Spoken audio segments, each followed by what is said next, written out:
Coming soon to YouTube.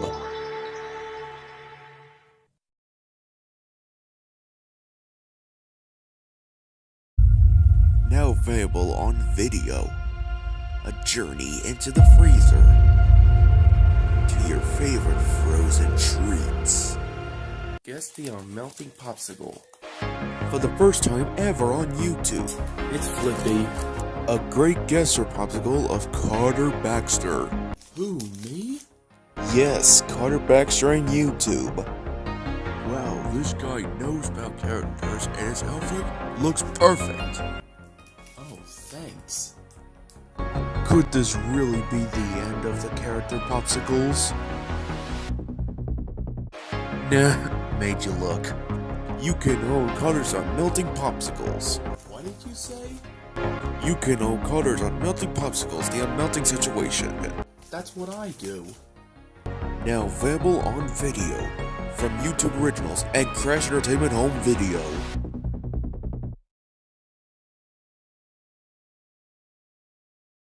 And now, our feature presentation.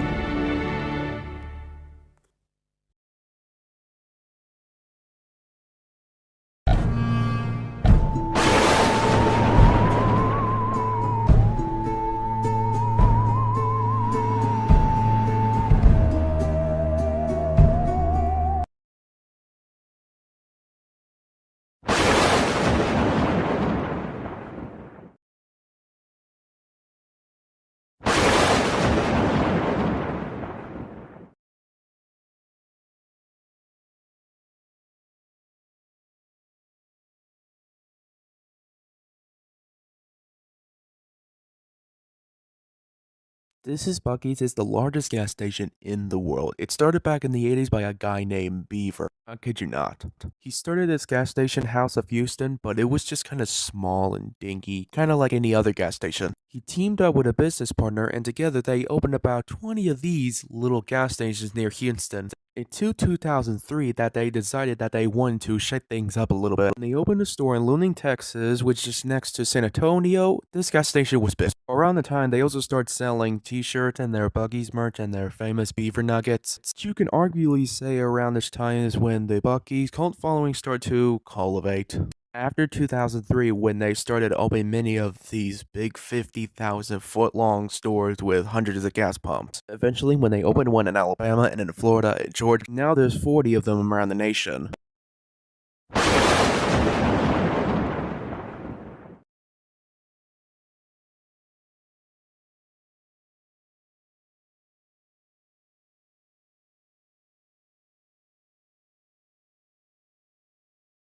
This is a 200-foot-long stuffed rabbit. It lies on a mountain in northern Italy, and no one knows how it got there.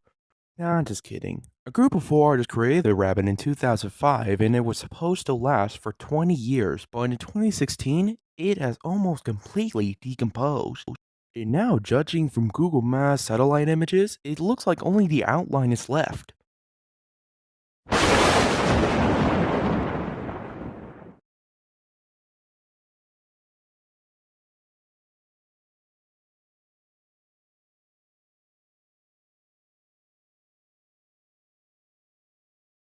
There is a secret about Chuck E. Cheese's the company doesn't want you to know.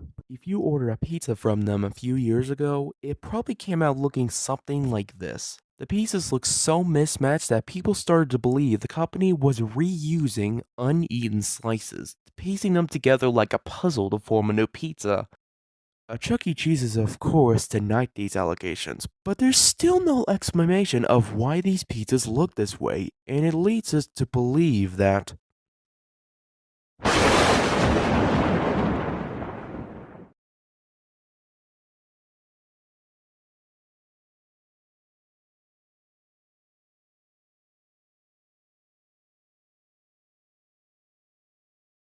have you ever wondered why cartoon characters are always wearing gloves? It's one of those things that we all just accepted as normal, but it's actually kind of weird. Well, it turns out that the reason for this is more straightforward than you might think. When animation first began, each frame had to be hand-drawn, and this took a lot of time.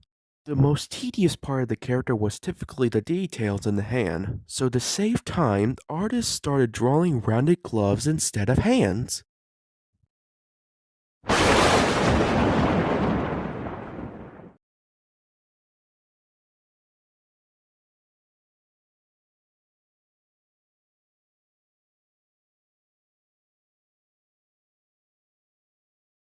There is a sandwich made by Arby's that's not supposed to exist. A few years ago, the company ran an ad to display the different types of meats they offer. Now, this sandwich was not real, but people started to order it anyway. And Arby's delivered. To this day, it's not on the menu, but if you ask for the Meat Mountain and pay them $10, they'll make it for you.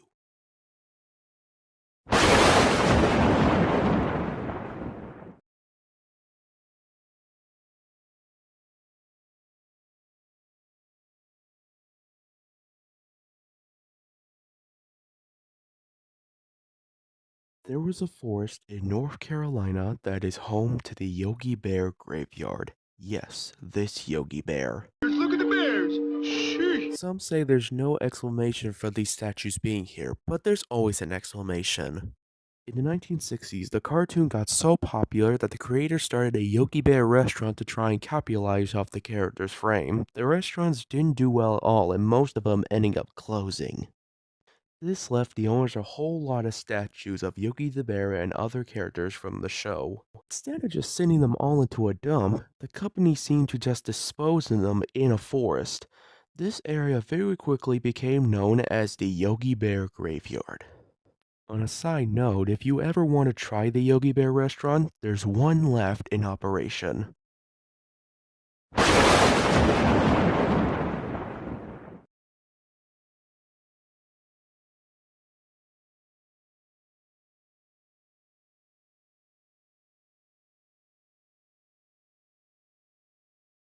This is a fake Disneyland that is now abandoned and destroyed. The park was called Nara Dreamland, and if you went there before 2006, you would notice an eerie resemblance to Disneyland. Back in the 50s, a businessman was set up to open an actual Disneyland in Japan, but Walt Disney ended up pulling out of this deal. Despite this, the businessman continued with his idea and ended up creating a cheap copy of Disneyland, from the famous castle to the park entrance. It was clear what he had done. The park was a hit for a long time until new competition drove them out of business. Afterwards, Nara Dreamland was abandoned and left untouched for 10 years.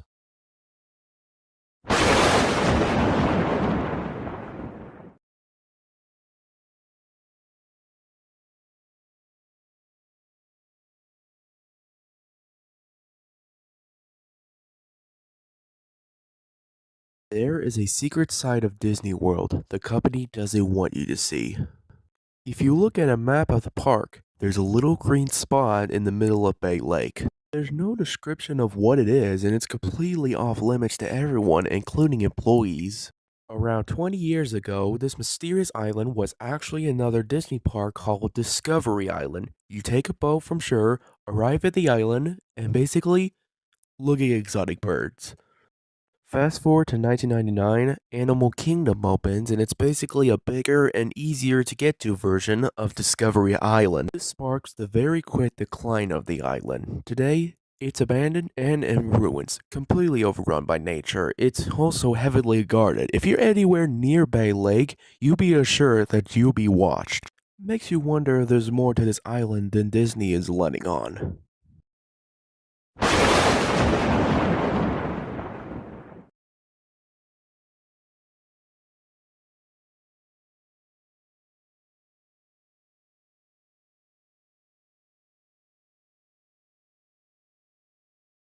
This is Mr. Blobby. And believe it or not, this terrifying creature was once a beloved and very popular children's character in the UK. Mr. Blobby is popular in the UK as Barney is in America. He was originally featured on a TV show called Noel's House Party in the early 90s. Mr. Blobby's popularity grew so much that they opened an entire fleet of children's theme parks in its name. All the parks went bankrupt after about 10 years, and they're now considerably haunted. I don't usually believe in the places being haunted. If this thing created a theme park, then it has to be haunted.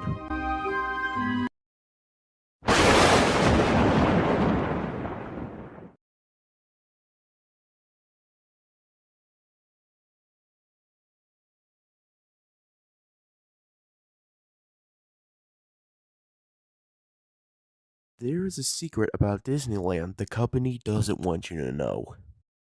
If you rode the Pirates of the Caribbean ride back in the 1960s, you would be impressed with how realistic the skeletons looked. That's because when this ride opened at Disneyland, all the skeletons on the attraction were actual human bones. They tried to install fake skeletons, but Walt Disney thought they looked too fake. So instead, they worked at the medical center at the UCLA to get their hands on the real thing. Today, Disneyland said that there are no longer human remains on the ride. Some people are unconvinced. The bedchamber skull seems to have a lot of speculation around it. Insiders confirmed that it was in fact real. And others have said that this skull in particular was donated by a former employee.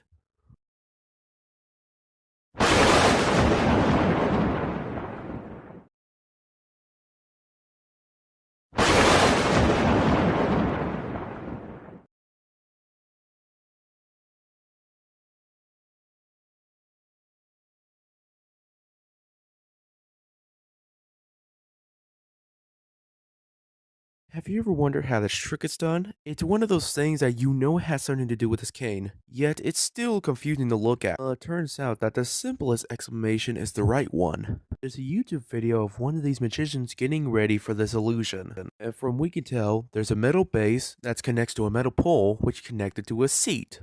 The illusionist wears thick clothing, and the entire structure is covered by some kind of cloth, revealing what looks like only a cane.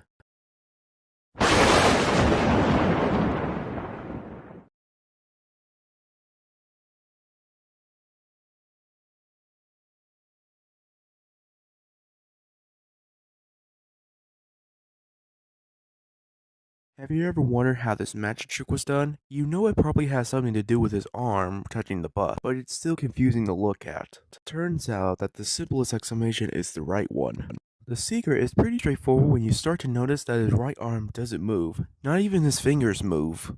You can also notice the bump in the front of his shirt, which is his actual right arm. The one attached to the bus is actually a metal rod connected to a harness that he sits in.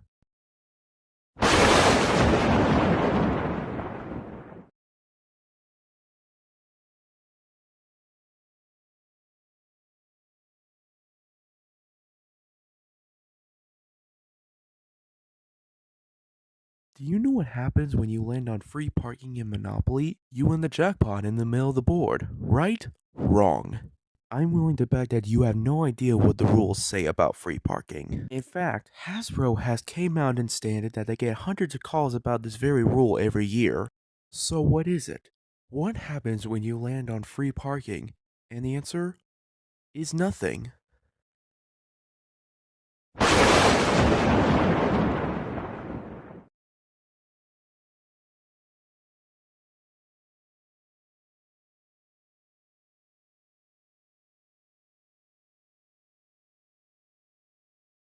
What happened to Ronald McDonald? It seems not too long ago, but this guy was everywhere, and now we hardly see him.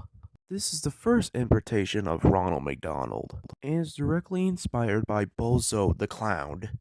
At the time, clowns were very popular, which is why McDonald's chose one in the face of the company. In the next few decades, clowns started to lose their popularity as children's entertainment. It was the clown apocalypse of 2016 that really hurt the reputation of Ronald McDonald.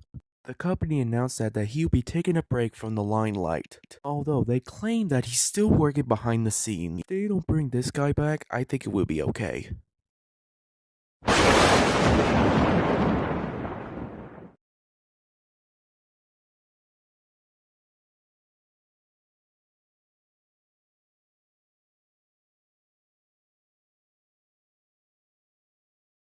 Have you ever wondered how this trick is done? Well, you thought it has something to do with the actual phone? You'd be wrong.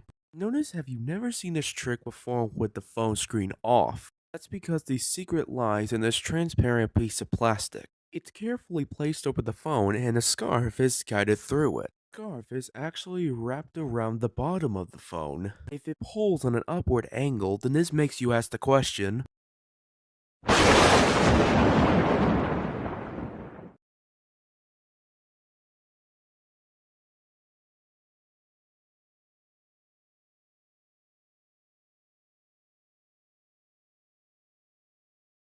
do you recognize some of these characters? This is the original cast of the long-forgotten McDonald Land, a fictional fantasy world created to entertain children. It was eventually used as the inspiration of McDonald's play place, because nothing says fun than playing in a prison. Many of the characters on McDonald Land were a direct ripoff of a popular children's show called H.R. Pufnstuf, and McDonald's were eventually sued. As for McDonald Land, well, it's pretty much forgotten. I mean, just ask yourself.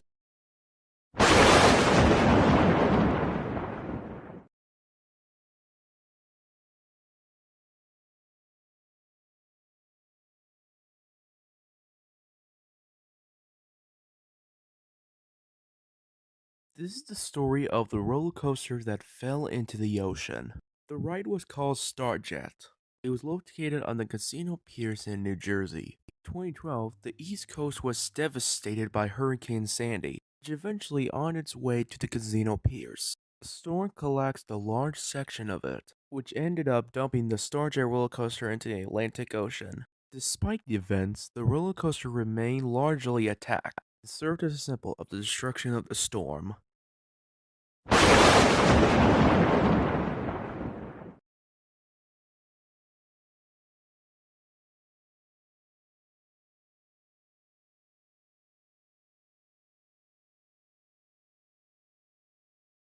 This is a McPickle. Yes, you heard that right. The McPickle was an April Fool's joke by McDonald's a few years ago. This means it's not real, right? Well, not quite. After seeing the April Fool's ad, a man went to his local McDonald's to order one, and they actually made it for him.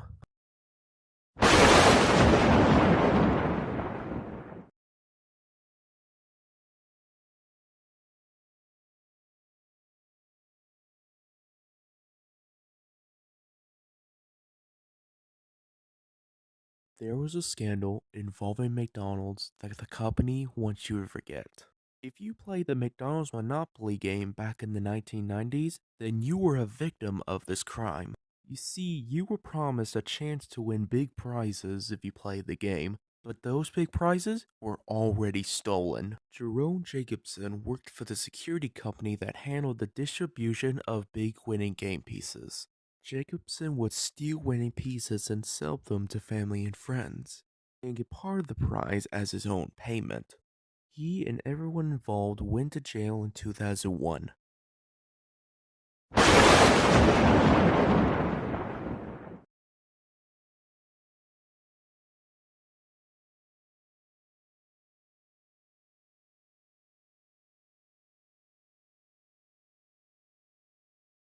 Disney has a secret facility they don't want you to know about.